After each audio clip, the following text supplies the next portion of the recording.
President Keeler. Here. Mayor Kearns. Here.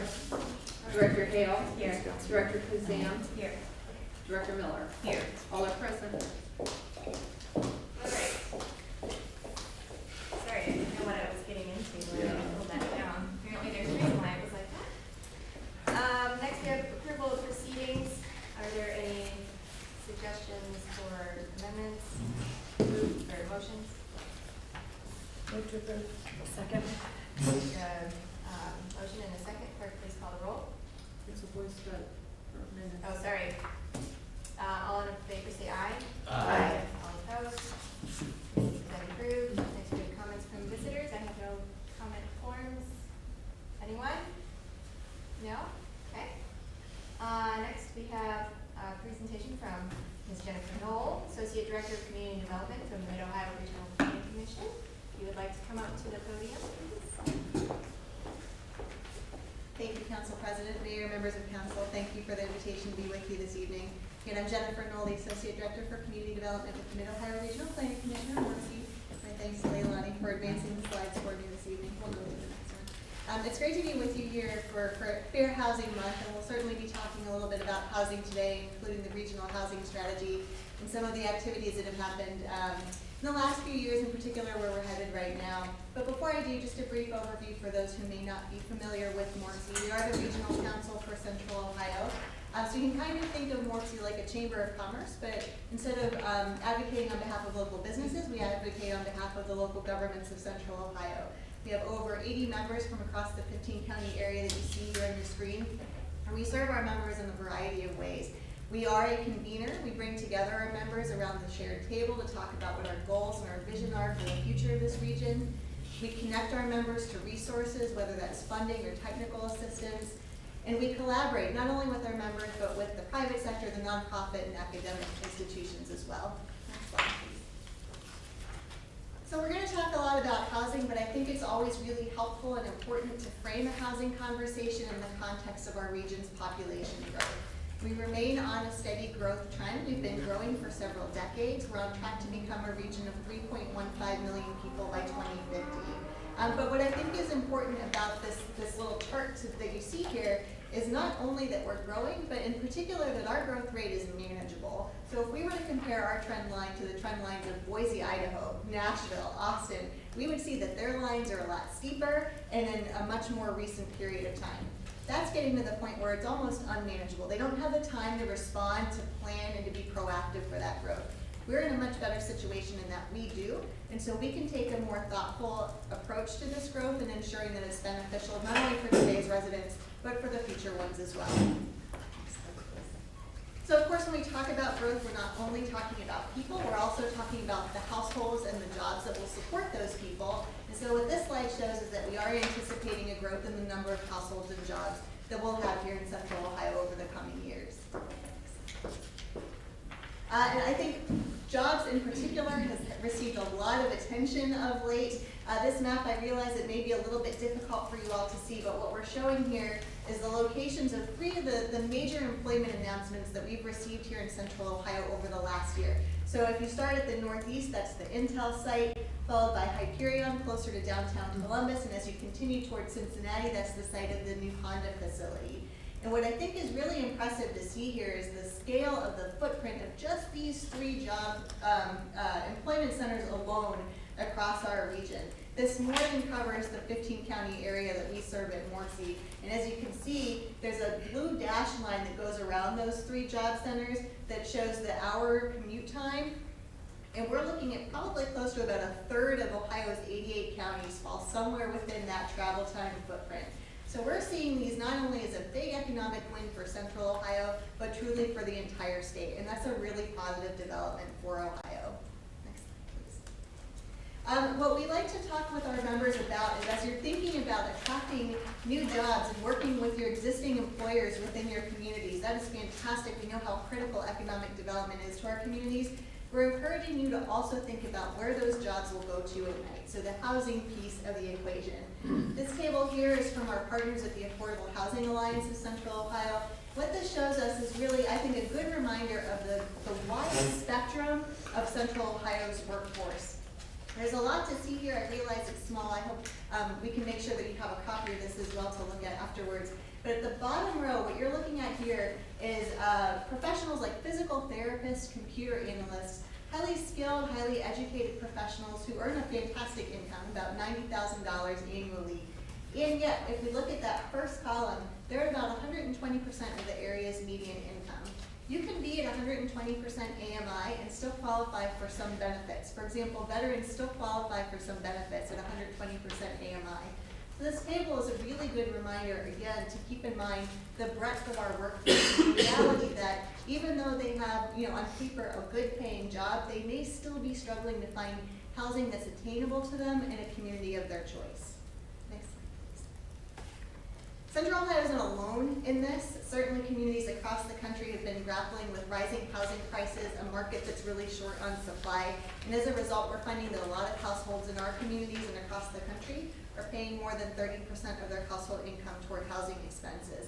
And when they do that, they're frequently left with less money available for other equally important expenses, whether that's transportation, education, or health care. And so through our work with the regional housing strategy, next slide please, what we've really done is work with our member local governments and our partners in the nonprofit, for-profit, and service provider financial sectors to understand how housing can be a platform for equitable growth and recovery. We did a lot of this work during the pandemic. This report was released in 2020, and certainly a lot has changed in the years since, but the reality is that the issues that we're working with really do remain the same. We've said before that COVID-19 really did not create any new issues for our communities, but rather exacerbated existing ones. Next slide, please. And these are the core housing issues behind Central Ohio's growing challenges with affordability and supply. And the reality is these are not unique to our communities either, but they are going to require unique solutions to kind of address the context of Central Ohio communities. Increased competition for homes. It's a simple supply and demand. We don't have enough supply for our current population. That's going to continue to become a challenge as we grow. Barriers limiting access to homes. In other words, this is discrimination that many households face in our market today. This is particularly true for Black households, not only in the real estate market, but in lending practices as well. We do not have enough of a supply of housing that's affordable to lower income households. We also have not a very diverse housing stock. So as the region continues to grow, we're also becoming more diverse, not only in terms of race and ethnicity, but also age, ability, and household size. About 80% of our region's housing stock is traditional two-story single-family homes. As the region becomes more diverse, we just need to make sure that our housing stock is keeping up. And then finally, housing instability. And we define this by taking a look at rates of eviction and homelessness. We've been really fortunate here to have Recovery Act dollars that have helped to stabilize our most vulnerable households across the region. That's been a great asset, but we know those dollars will be going away. And so communities are trying to get their heads around how they're going to help to continue to ensure those households remain stable in their homes. When we did the housing strategy a few years ago, we worked closely with the real estate development community to kind of understand their perspective in this work. I think one of the obvious questions was, if we know there's a lot of supply and demand mismatch going on, why are we not delivering more housing into the community? And they told us there are a few challenges that they face. First is uncertainty with land use processes and policies. So zoning and planning is different from community to community in Central Ohio. Sometimes it can even be different within the same community. And anytime that adds that sort of uncertainty to the development process, we're adding time and cost to a process that is already time-bound and costly. And so that can be a difficult challenge for developers to overcome. Next is the higher costs of residential development. Lumber and labor are two factors we simply don't have much control over, but they do drive development costs. And so I think from the public sector perspective, knowing that we can't do much about that, where are other opportunities to intervene? One of those might be in addressing anti-development sentiment, sometimes referred to as not in my backyard attitudes or NIMBY attitudes. The reality is when there's vocal opposition to a project, that can oftentimes make or break whether or not the project goes forward. We've seen that time and again in Central Ohio. And so there's a real opportunity here for resident education and outreach, and just kind of walking through the opportunities that exist within a community for further residential development. And the last piece is limited gap financing. And this is simply referring to that time in between the initial loan installment and permanent development financing that developers incur to build a project. They really are oftentimes looking for that missing middle piece of the equation. This is where communities can be really helpful with incentives, but we know that's a finite amount of money. We're seeing some movement at the State House for a state housing tax credit. This can help to defray some of that burden for the developers. Next slide, please. You've heard Morpsey talk for years about how important it is to be providing options within our communities. We've been talking about this since our Insight 2050 work was released almost 10 years ago now. And the reality is that more options meet more of our community's needs, and that's true not only for housing, but for mobility as well. So transportation, access to transit, being able to walk and bike to the places we go, and being able to provide a mix of amenities within the community, including parks and green spaces. And this is really something that Grandview does so well. This is a community that really has a diverse housing stock, a diverse ability to travel by different modes, and certainly a number of amenities in the community. And so this is something that we know that other Central Ohio communities are aspiring to. And through our work with Insight 2050 and the regional housing strategy, we're continuing to encourage those conversations. Next slide, please. We're having those conversations with the economic development community too, because options are also key for workforce. And I often think about it like an investment portfolio. For folks who invest, they oftentimes will spread their risk across more than one investment, just for the same reason we don't put all of our eggs in one basket. The same is true for our communities. When we provide options, we're helping to ensure that our communities are more resilient and resourceful and able to adapt as needs and preferences change over time. Our partners at the Building Industry Association of Central Ohio, BIA, they'll oftentimes talk about healthy housing markets, and that a healthy housing market provides a mix of housing types and prices, both to own and to rent. And there again, I think this is something that I always like to acknowledge, that Grandview has really among the most diverse housing stock of any of the communities in Central Ohio. And this is an incredible resource. You also happen to be just a community with a great school district, wonderful amenities, and you're close to downtown Columbus, which means this is a place where people want to be. And so while that's fantastic, it's also, I know, a question that all of you grapple with every day is how do we ensure that this can be a place for all, that we can be welcoming to all who want to call Grandview home. Next slide, please. So one of the deliverables that came from the regional housing strategy was the Implementers Toolkit. And this is a menu of over 100 actions with the ability to be started or scaled in Central Ohio. These actions are contextualized to the unique housing submarkets that we have within our region. And while it's fantastic to have this resource, I will be the first to acknowledge that 111 actions can be really overwhelming. And so we worked with our advisory board when we produced this report to identify 5 priority actions, one action to address each of the core housing issues that we're facing. And what you see here are the actions that were elevated by the board. So providing more tenant-based rental assistance. This is a tough one. We've been fortunate with Rescue Act dollars to be able to provide some relief to vulnerable households. Creating a state housing tax credit. We're seeing movement in the legislature right now to do just that. Adopting a green tape development review process. Creating a development review process that is more efficient, that can bring homes online more quickly, ensuring that they're also meeting the community's comprehensive plan and vision for its future. Enacting source of income protections.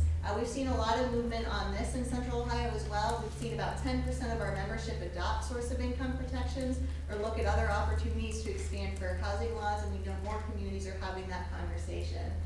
And then finally, the pilot of diverse housing products across the region. We've seen some great innovative partnerships that are helping to innovate in this space.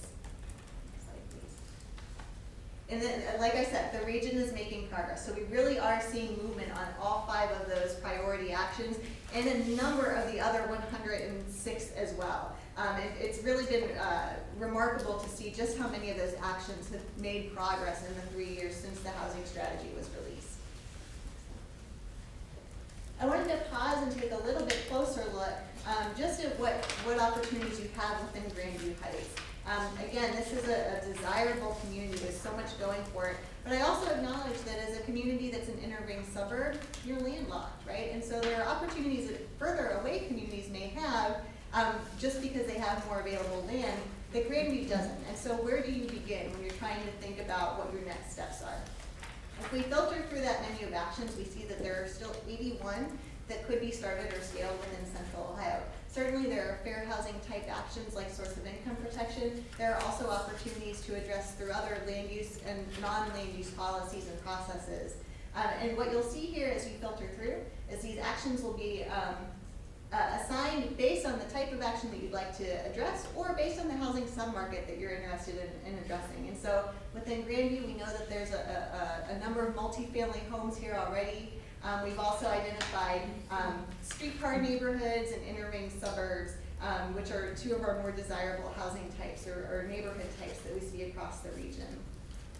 As you're exploring this toolkit, and I think we have this on the next slide, you'll have the ability to go down to all of those 81 actions and see what core housing issue they address, the type of action they are, and then for each of those actions, you're able to pull up an action profile that tells you more about it, tells you where that action might be started or already underway in Central Ohio, and some examples from around the country where it's been successfully enacted. So a lot there to work with, and certainly a lot of potential for discussion for the community. I'll just close by talking about one of our big next steps for our work on the regional housing strategy. It was recently announced by the City of Columbus, the Affordable Housing Trust and the Columbus Partnership, the formation of a regional housing coalition. The idea that we would bring together partners, public and private sector, around the need for more housing at all prices and of all types, and that we would have community organizations leading task forces toward this effort. MORPC was entrusted to lead a task force that will be addressing advocacy and partnerships. We're working with our members and with many of the same folks who advised us on the regional housing strategy to identify a coordinated approach to advocacy and partnerships for Central Ohio. Next slide, please.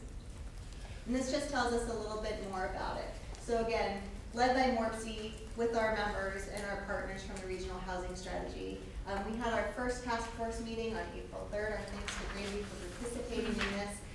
And we used the regional housing strategy as a starting point. We asked our participants to tell us which of those 111 actions could we take off of the plates of local governments, which could be more effective or better leveraged if we implemented them at a regional scale. We received a lot of feedback from our work session with the task force members. And so we're working through the feedback that they provided us. We'll be preparing that into a summary report back to the coalition here later this month. We expect that they'll have some feedback for us and that we'll be bringing the task force members back together later this year for further discussion on that. So we'll continue to keep you posted on the status of that work, as well as the work of the other task forces that are supporting the Housing Coalition. I believe that is my last slide. If there's time for questions, I'm happy to take those. I have a question. Well, and I didn't know about that, the task force where people, you said that you could grade people from the city attended? I believe so, yes. Oh, okay, thank you. And then also, about a year ago, I talked with Steve Gladman, who used to be the head of the Affordable Housing Trust, and he was on council here, and I was asking him what we could do to increase affordable housing in Grandview.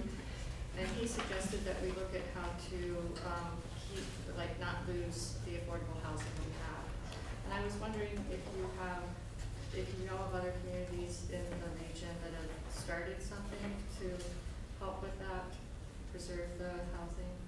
Yeah, that's a great question and a great opportunity for Grandview and communities like Grandview. So because you have this diverse housing stock and you have some homes that were built a little bit longer ago, a little bit older, those are our best shot for naturally occurring affordable housing. Homes that are within the market that aren't receiving any subsidy, but because of perhaps their age, they might be a little bit less expensive than a new home that would offer some, the same square footage, for example. And so the challenge there can be that in really desirable communities, those are still going to be places that people want to live. So there are opportunities through policy to help to kind of keep those naturally occurring affordable properties. And so there, you can kind of get a sense of where in your neighborhood there might be the most investment right now, where there's the most sort of potential for resident displacement. Those would be the neighborhoods where you can kind of focus in with policy approaches and just see what can be done to kind of help those residents. For example, if they're older residents who've been in their home a long time, they own the home, but property taxes are continuing to increase, we've seen some interest in communities of looking to kind of help defray those property taxes for older adult residents so that they can remain in their homes. Options like that can help to retain that stock of naturally occurring affordable housing. Okay, thanks. Maybe I'll reach out on that, because I wondered about that. I know about the homestead credit, but, I wasn't aware of other communities that are offering something additional. Yeah. I think there's a lot of discussion right now. I don't know that we've seen any other suburban cities that have extended that and actually gone through with policy, but I think several are looking at it and kind of understanding what their options are with it. Okay, thank you. Of course. Will there be like an official update? Will it be through this new coalition that's happening with the housing study that was done by Mark Stevens? So I think that's where we're gonna see a lot of movement immediately. We are also doing some work within our data and mapping team to update some of the analysis that went into the regional housing strategy. I'm particularly excited about our gentrification and displacement risk analysis. And this will help us to identify the neighborhoods that are most at risk of resident displacement, along with some tools and policy solutions that can help to stabilize them. So we know for so many communities, resources are limited, and if you're looking for ways to kind of prioritize where to direct those resources, we think this tool can be very helpful. So we're gonna be releasing that later this year. Great. Yes, Councilmember Houston. Thank you. Thank you, Jennifer, for the presentation today. And I was wondering if you could say a little bit more about this state income tax credit, I think it is, because Housing tax credit, yes. housing tax credit, I thought the governor's budget had some dollars appropriated for that. Does that mean it's certainly happening, or there has to be corresponding legislation to essentially, for those appropriated dollars to be able to be put to use? Yes, Okay. it does. So it's a good sign that it's in the governor's budget. It still has to go through that legislative process. We think there's interest in it, so we're hopeful that will go through. And what that will do is create essentially a pot of money that will be utilized for the building or maintenance of affordable housing. And so this can be utilized in many communities. We know that's another thing for a lot of communities. There just isn't access to those dollars. And so by having this in the state budget, it's giving a lot more opportunities access to some funding to help support affordable housing. So we'll continue to watch that at the State House. And just to clarify, this is for developers? It is for developers, yes. So it would be money that would go toward the development of affordable housing. Any further questions? All right, thank you so much for coming and helping us celebrate Fair Housing Month and giving us an update on the regional housing study, and we really appreciate you coming in. Thank you, my pleasure.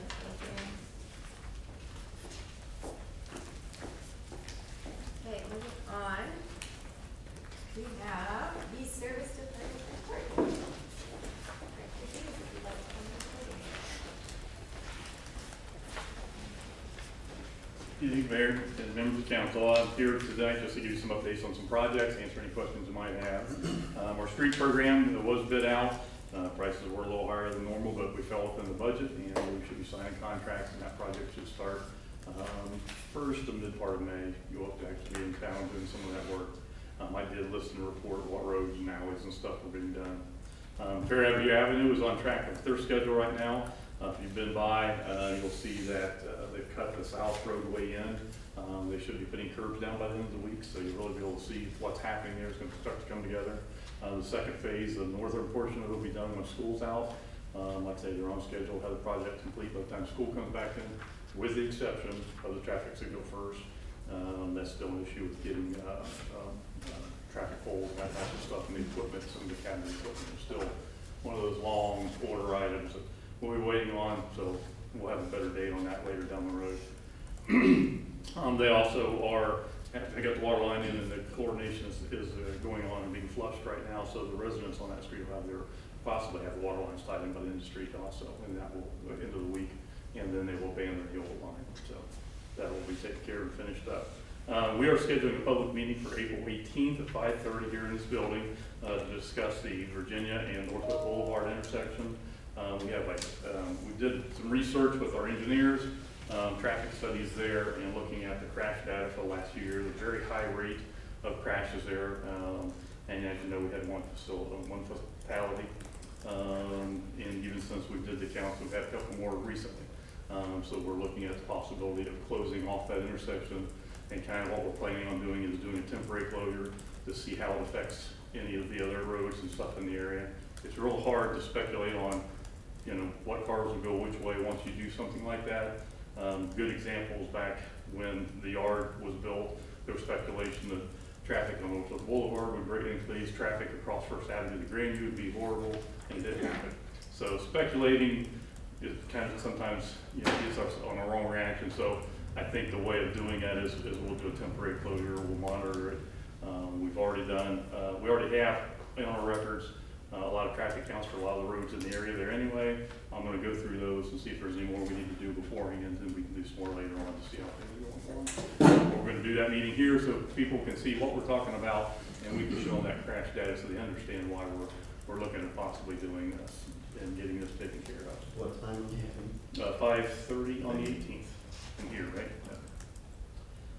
On the other item, just in case, you know, we had a water leak down at right in front of the IBEW building there by South Goodell, or South Goodell project on Goodell Avenue. People see water flowing there. Hopefully Columbus will be in tomorrow to take care of that, and you'll see water in the gutter line is getting away. Those pop up on us, and Columbus has scheduled that, and hopefully it'll happen tomorrow. Glad to answer any questions if anybody has anything.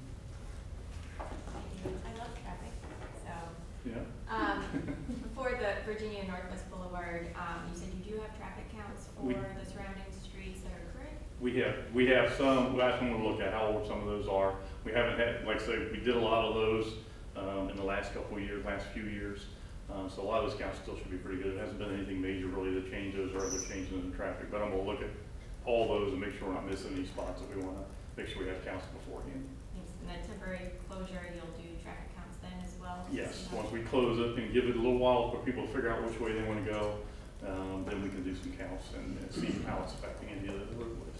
Thanks. And then also the 2015 bike study had looked at somehow creating a throughway across Northwest Boulevard to connect Second. Is that something that maybe with this redesign could happen? Because that's a straight shot over to east-west, right? And so the only missing part is crossing Northwest Boulevard. Is that something that might be able to be taken into account? I can talk to the traffic engineers to see if that's something that's, could be part of the project down the road, yes. Sure. Great. Yeah. Sorry, I had a lot of questions. That's okay. Councilmember Houston. Just to, thank you, Director, just to clarify, there is a date, a projected date for the temporary closure to begin yet, or not? Not yet, Okay. we're close. I think that once we have this public meeting, I think that we'll get the date set for sure on that. I got the engineers, putting together the traffic plan for that signage, kind of getting everything locked in before we're ready to call that date. But in the very near future, we should be able to do it here soon. Okay. It's gonna be, like I say, it's gonna be a temporary closure, so it's gonna be easy to do with filings and stuff. We're not going to put anything permanent there until after we do this, temporary time frame, and then we'll figure out what the next step is. Okay. I'll plan to learn more at the meeting as well. So it's Mhm. April 18th, which is a Tuesday, Mhm. at 5:30 PM here in this space. Yes. Okay, thank you. I have one more question. When you make a traffic change like that, do you notify Google so that they don't route people that way anymore, or how does that work? We found that, yeah, we need to do that, because we've had things happen like that in the past where things change, and we try to let them know. If you get it out to the, what's the way that, I just forgot the name of the proper, but all the different communities, we report any road changes or anything like that to our organization, that helps get everything out there, so, Okay. paving the way.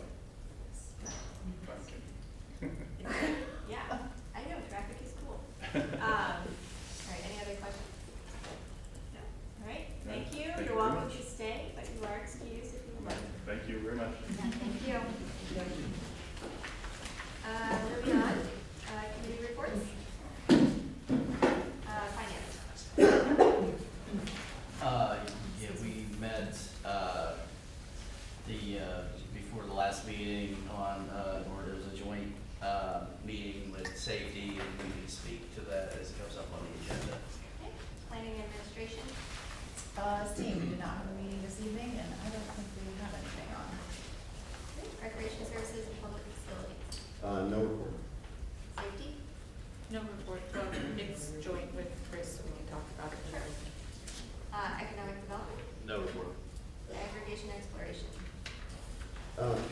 Committee met, had a really constructive roundtable conversation.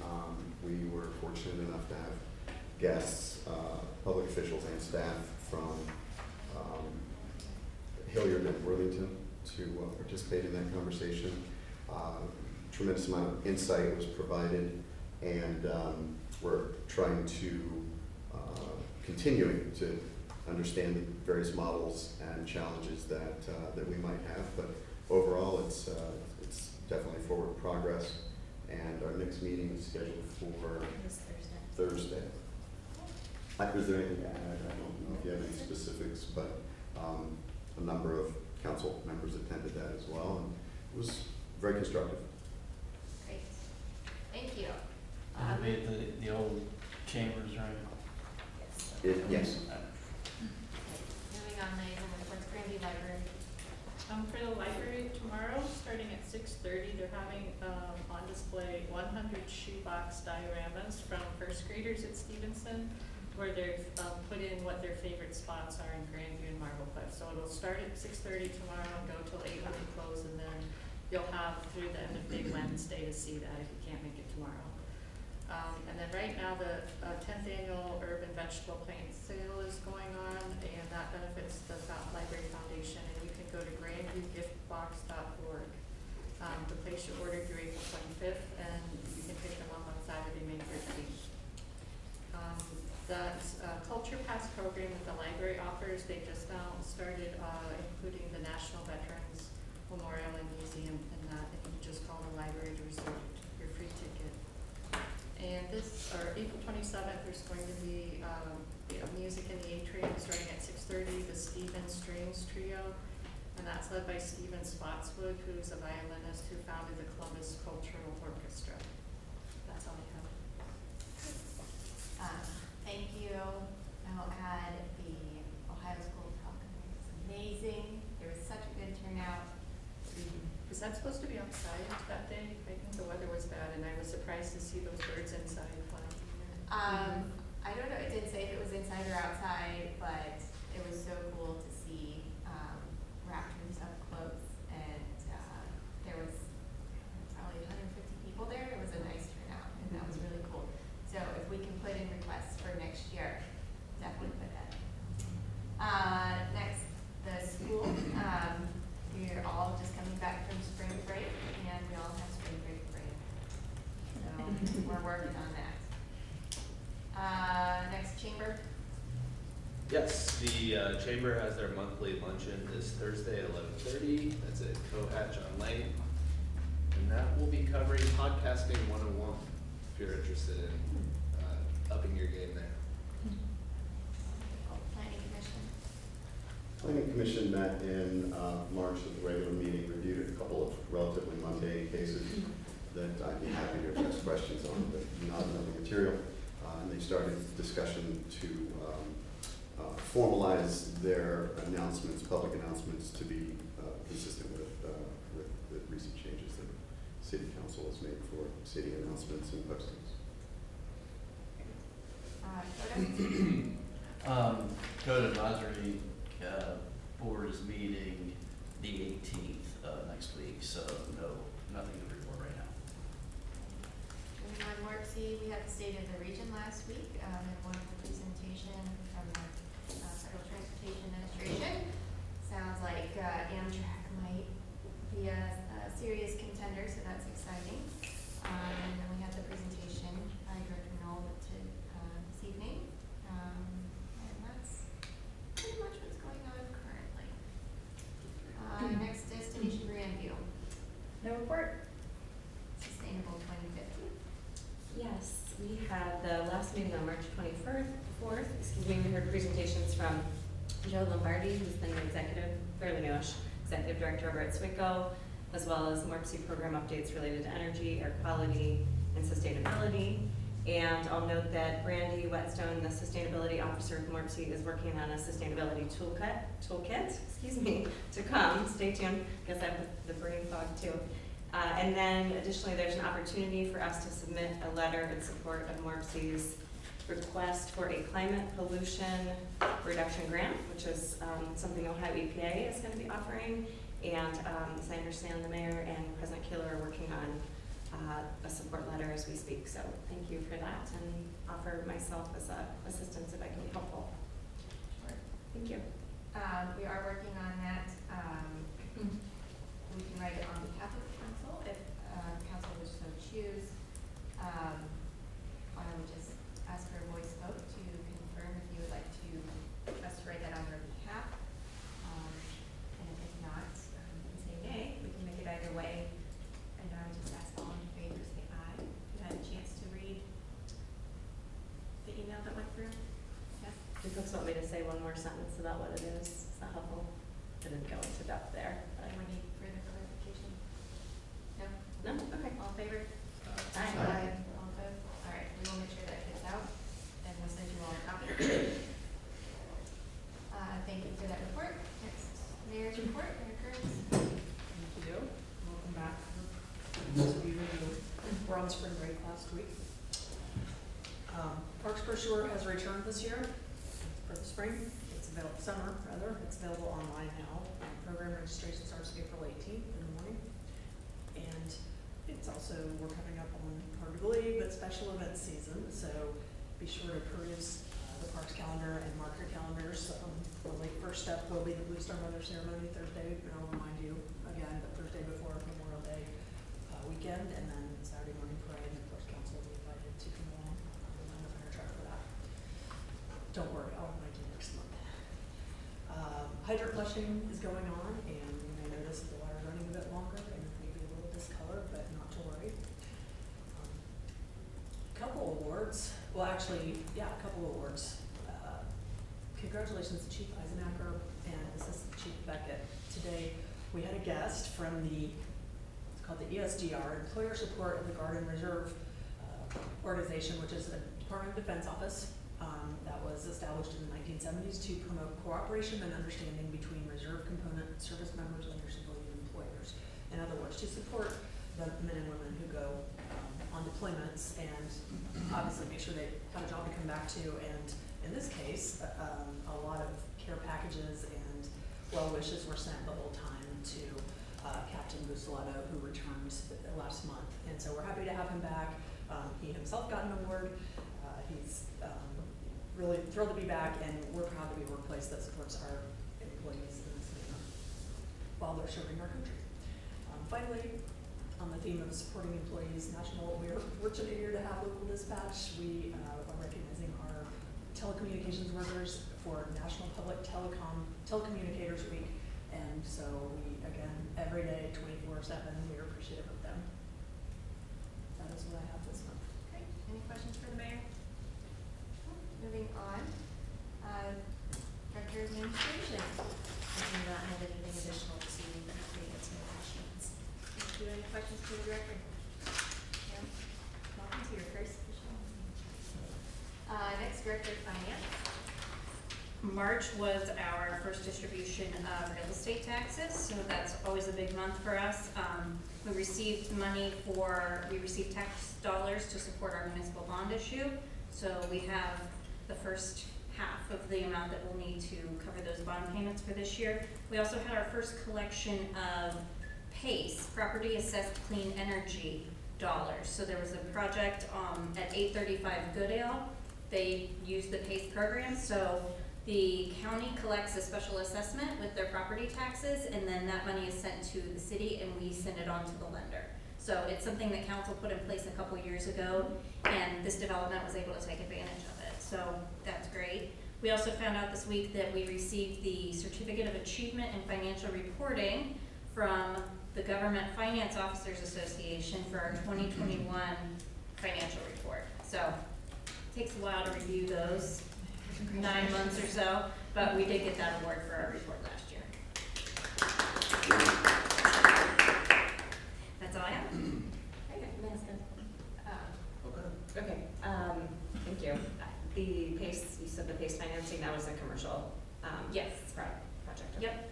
Thank you. And well, can I piggyback on that? Do you know what they did with it? I was just curious what type of, if you know what kind of project it was. It's 835 Goodale, which I believe is Southern Station, correct? Yeah, it is Southern Station, and they included, as most of the projects do, a number of energy savings, strategies having to do with the performance of the skin and the performance of the mechanical and electrical plumbing systems. I can give you more information if you want. Okay, thank you.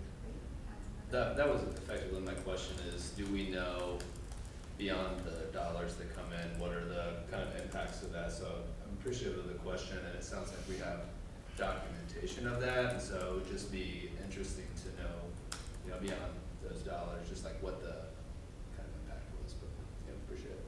Great, and that's our first one, right? Yes. Exciting. Okay. All right, any other further questions? I'm sorry, can I just clarify, but that money none of that money is going to the city, it's a pass-through, and that we just collect it with the property taxes and. Okay. Exactly, Okay. yep. Thanks. All right, thank you. Moving on, Director Colker, planning and community development. So my focus really this past month has been a couple things. One is value engineering on our two big projects, and we are getting very close to the end of that. So looking to move ahead on both of them, which is exciting. There is preliminary information up on Growing Together for both of them, so if anybody's interested, they can go there and have a look at that. It is a little behind, obviously it's lagging the information that we have, but as we get things kind of solidified with value engineering, we'll put up an update there.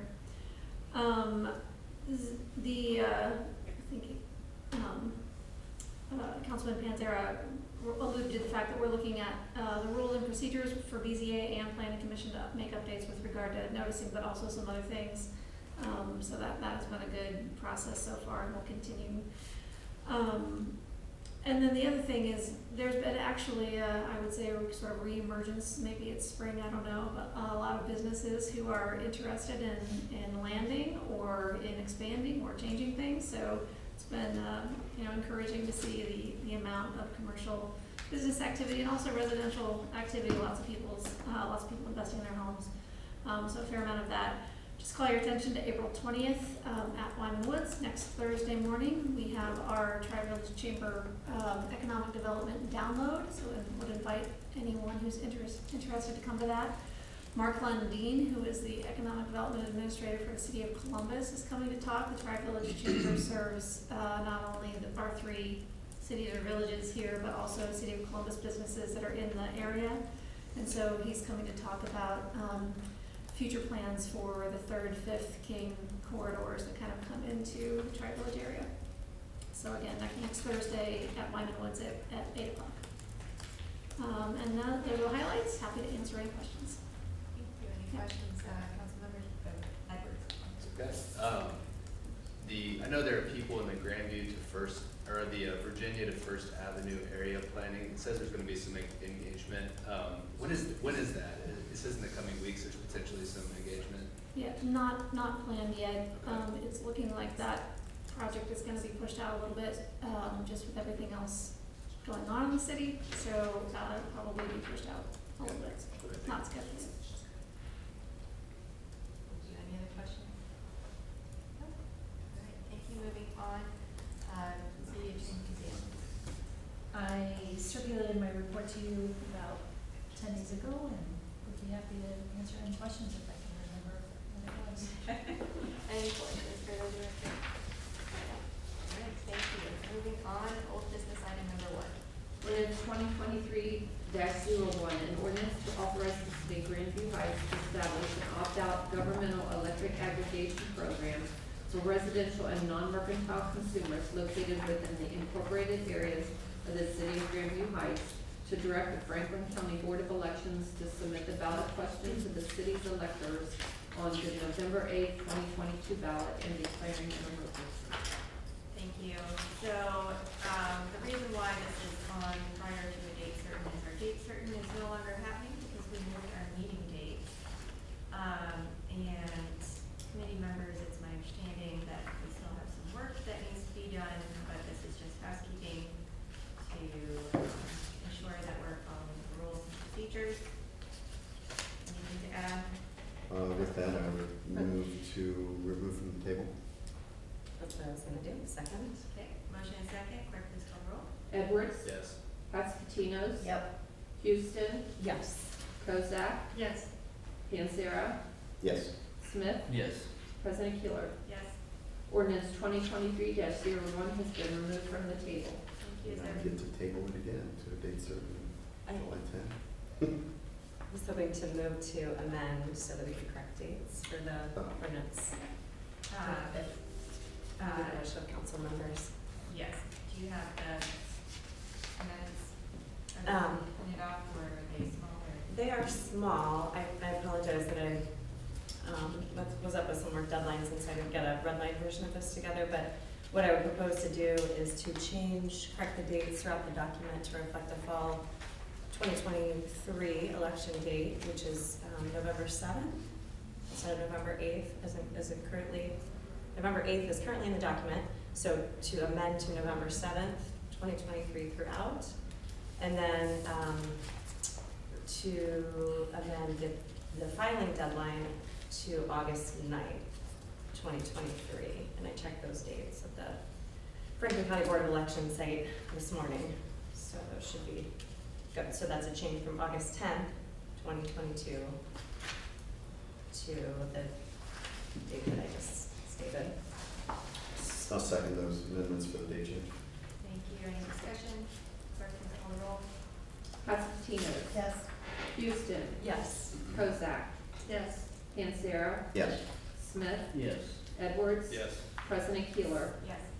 Ordinance 2023-01 has been amended. Thank you. And Madam President, for motion? Yes, I would like to make a motion to table the date certain on May 1st, 2023, if there's support from the council body. It was in July, is the reason, or? Yeah, I have, I think, a couple of reasons. One, that would give time for the 2 committee hearings that we have coming up in April. It would also allow for more time for public education that the city would need to on the official side. And then anything that's out of the official side, there would be kind of more, essentially more lead time and preparation time. Thank you. Committee thoughts? I mean, we can table it to that date. I don't know that we'll have material progress by then, so it might end up being an additional reading. But our intention is to have it prepared. Our original intention was to follow the schedule that we have here. So while I understand the request to accelerate the progress and to give additional time for the public knowledge base to expand, I'm in agreement on that. But I don't know that we'll have something that's going to be productive. I would say it's council's pleasure, and particularly that of the president, because I don't know that we'll have it informed to be legislatively approved. I have a question. What do you mean by Yes. public education? Are you, I guess, because nothing gets certified until the first mid-August, and so I guess I'm wondering, you know, obviously the city as an entity does not engage in campaign activities. I think we would anticipate, as we did last year, that we would put out actual information, but that, Right. I don't believe that started until after it was certified. It was And late because August. it's not an issue before voters yet to educate them on. So that, I guess that Mhm. was my question, is what would you? I mean, that's what I was, largely what I had proposed. I mean, we also have been talking about it as a council body for a year. I forget when we first put it. I'm personally ready for this date, and if the body isn't ready for it, we can discuss that. We can also provide this date, and then we can see where we are after the 2 meetings in April, and what the committee's recommendation is. I know we had largely an informational meeting, where we learned from the city of Hilliard and also city of Worthington. I'll add on to your report earlier that one of those cities, had hired their, I have the right word, their broker, right? Their consultant or broker in advance of, when waited until after going to the ballot to do that. So there's both models have been demonstrated to be workable. So,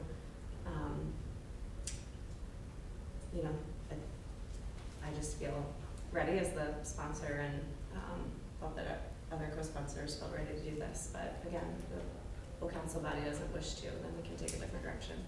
I would, although I don't object directly as co-chair, I won't be present for that May meeting. Okay. So if that is of any influence to the decision-making, it's worth it. We could meet in the middle. and- I'd say if we need to kick it down the road, we can do that at the time, but I'll second the motion. Motion is second, clerk, please call the roll.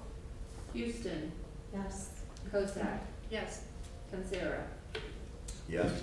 Smith, Yes. Edwards, Yes. Esposito, Yes.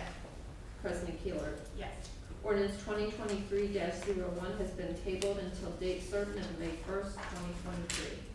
Thank you. Moving on, old business item number 2. Ordinance 2023-06, an ordinance amending the salary ordinance of the city of Grandview Heights and declaring it an emergency.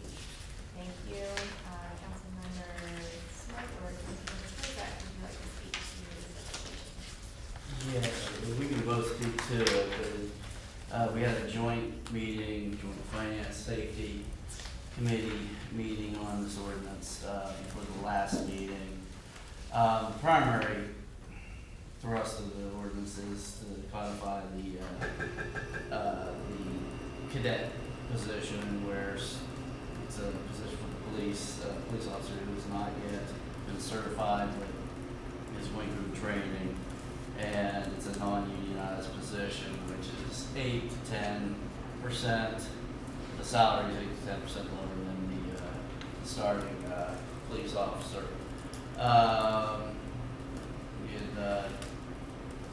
Safety Chair Kozak can speak to this a little bit as well, but one thing is that there was a joint motion, and it was all members of both committees unanimously approved recommending approval of council. It was a joint effort. Thank you. Anything to add, Councilmember Chair Kozak? Just that the cadet position, that there was discussion about, I guess before 2007, we used to have that position, and then they had taken that away. And I know in talking with Chief Starnes, he said that because we're so small, it was hard to like keep the spot open. But now with the kind of the climate the way it is, and I think it's hard to attract people, and there's a smaller pool of applicants, so they decided to reopen it. And then they'll need to repay that if they don't stay for 2 years, and the cost would be about $5,000, and then they'll be in the program between 4 and 6 months, depending on which academy they would go to. Great, thank you. Any further discussion, questions? Motion? I will move to approve. Second. Thank you. That's a motion and a second. Clerk, please call the roll. Kozak, Yes. Kinsera, Yes.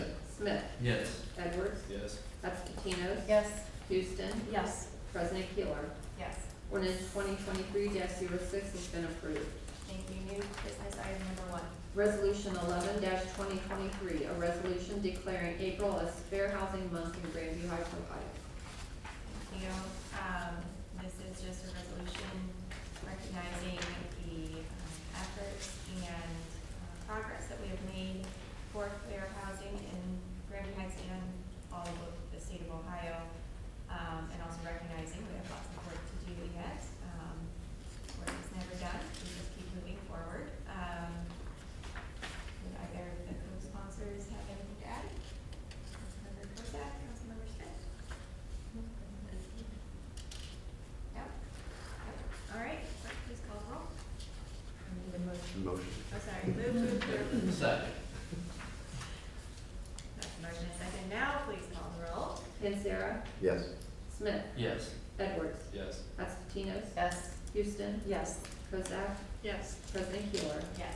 Resolution 11-2023 has been approved. Thank you. New business item number 2. Ordinance 2023-11, an ordinance to approve supplemental appropriations for debt service obligations for the fiscal year ending December 31st, 2023. Thank you. Councilmember Smith or Director Miller, anything on this legislation? I can talk about this. Sure. We issued our bonds on March 1st, so when we did the budget last year, we didn't have any of the debt service requirements. So now that we know what the debt service payments are, we're requesting approval of those payments. And the other one is the Franklin County Infrastructure Bank loan. It has a due date of January 1st. They will always provide some leeway, several weeks, but we would like to make the payment in December December, so just move it up and make it, so make sure everything's done before the January 1st date. So those are just two pieces, and pretty basic. Okay, awesome. Questions? We will record that as first reading and assign that to finance. Next we have other business. We have no other business. Next we have comments from council members. I just had a clarifying question. There was, and I don't know that we'll ever have a joint meeting again, but I went back to watch the video to do notes for it, for the minutes. And I didn't realize, but when the meeting started, nobody from the safety committee was present. And so, like, Melanie came probably a minute or so into it, like, Melanie came and then I came and then Anthony walked in, and I just wondered, I don't know, this might not apply because we might not have another joint meeting, but does there have to be quorum from both of the, or, I don't know how that would work. That's a good question. Well, I mean, if there was any action taken, so if there was a joint recommendation, you need a quorum from each. If there was a recommendation from one or the other, as long as you had a quorum for the committee that put forward the recommendation to the council as a whole, that would be sufficient. Would that quorum be required at the time of the roll call for the recommendation or at the time of the, of commencing the meeting? I think it's safe to say we have people come in late regularly, so, for committee meetings. So I think as long as they're there for the gist of the conversation and can meaningfully cast a vote in support of a recommendation, that's sufficient. Okay, Yeah. thank you. I would just encourage anyone, if you're going to be late, to be in contact with the other members of your committee, especially the joint committee. I know Melanie texted me today, so thank you for that. And that way, you know if you need to wait 30 seconds or 30 minutes, so. Safety chair Kozak did text me, but I didn't see it until after the meeting. Okay, all right. A brief comment. Yeah. The Easter egg hunt was this past weekend. I know I was there with my kids, so I just wanted to thank Parks and Recreation. I know Dr. Hill was there and Pathways Financial for their sponsorship of a great event. Thank you. Fastest minute. Right. Are there any other comments? I just have a few. First of all, congrats to BMW Financial on their opening. While they are not in Granby Heights, they are part of Granby Crossing, and I'm sure their employees will be very much enriching our side of the Granby Crossing. So we are happy to have them in the neighborhood. They are a great partner to have next door. Also, I got an email about the CODA is having community input sessions or learning sessions. And I can forward that to you. There are several, none are specific to Granby Heights. The closest one would be the Hilltop area. So if you would like to give input on CODA and how it will most likely eventually lead to the Link Us initiative, I encourage you to attend. Additionally, the National Church Residencies will be having an event about improving digital connectivity for older adults. That'll be Tuesday, April 25th. It is free and it is being held here in Granby Heights. Again, I will forward this if you would like to attend. I believe Director Hale will be attending. I will be trying to attend if I can make it happen. And if anyone else would like to go, I encourage you to attend. Yes, Director, or sorry, Mayor Kearns. The band parents would like you to attend the cakewalk. Oh. Yes. And when is that? That's Friday. It's this coming Friday. I think it usually starts at 5, but for some reason I think it would start a little later. I think it's 5 to 8. Yeah.